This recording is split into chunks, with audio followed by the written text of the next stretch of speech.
ஆந்திர கரையை நெருங்கி வரும் மோந்தா தீவிர புயலின் வேகம் மீண்டும் அதிகரித்திருக்கிறது. மோந்தா புயல் மணிக்கு 15 கிலோமீட்டர் வேகத்தில் நகர்ந்து வருவதாக வானிலை மையம் தகவல் வெளியிட்டிருக்கிறது. கூடுதல் விவரங்களோடு இணைகிறார் செய்தியாளர் வெங்கட்.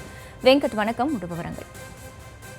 தென்கிழக்கு வங்கக்கடல் பகுதியில் நேற்று முன்தினம் இரவு உருவான மோன்சா புயலானது இன்று காலை தீவிர புயலாக வலுப்பெற்றது.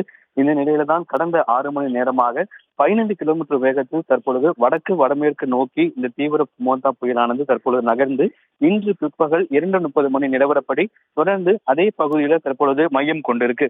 இது தொடர்ந்து வடக்கு வடமேற்கு நோக்கி நகர்ந்து இன்று மாலை அல்லது இரவு நேரத்துல காக்கிநாடாவை சுற்றி இருக்கக்கூடிய ஆந்திர பிரதேசம் மச்சிலிப்பட்டினம் மற்றும் கலிங்கப்பட்டினம் இடையே கரையை கடக்கும் என இந்திய வானிலை ஆய்வு மையம் தெரிவித்திருக்கிறது.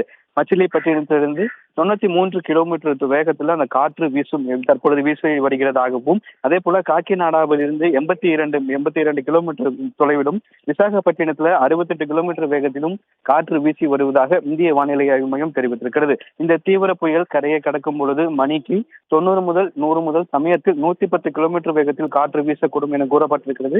இன்று மாலை இன்னும் ஒரு சில மணி நேரத்துல இந்த மோந்தா தீவிர புயல் கரையை கடக்க தொடங்கும் பொழுது ஆந்திர பிரதேசம், ஒடிசா உள்ளிட்ட மாநிலங்கள்ல பல மாவட்டங்கள்ல பலத்த காற்றுடன் கூடிய அதி கனமழை பெய்யப்பதற்கு வாய்ப்பு இருப்பதாக இந்திய வானிலை ஆய்வு மையம் தெரிவித்திருக்கக்கூடிய நிலையில கடந்த 6 மணி நேரத்தில் 15 கிலோமீட்டர் வேகத்தில் இந்த மோந்தா புயலானது தற்பொழுது நகர்ந்து ஒரு இடத்து மையம் கொண்டிருப்பதாக இந்திய வானிலை ஆய்வு மையம் தெரிவித்துள்ளது.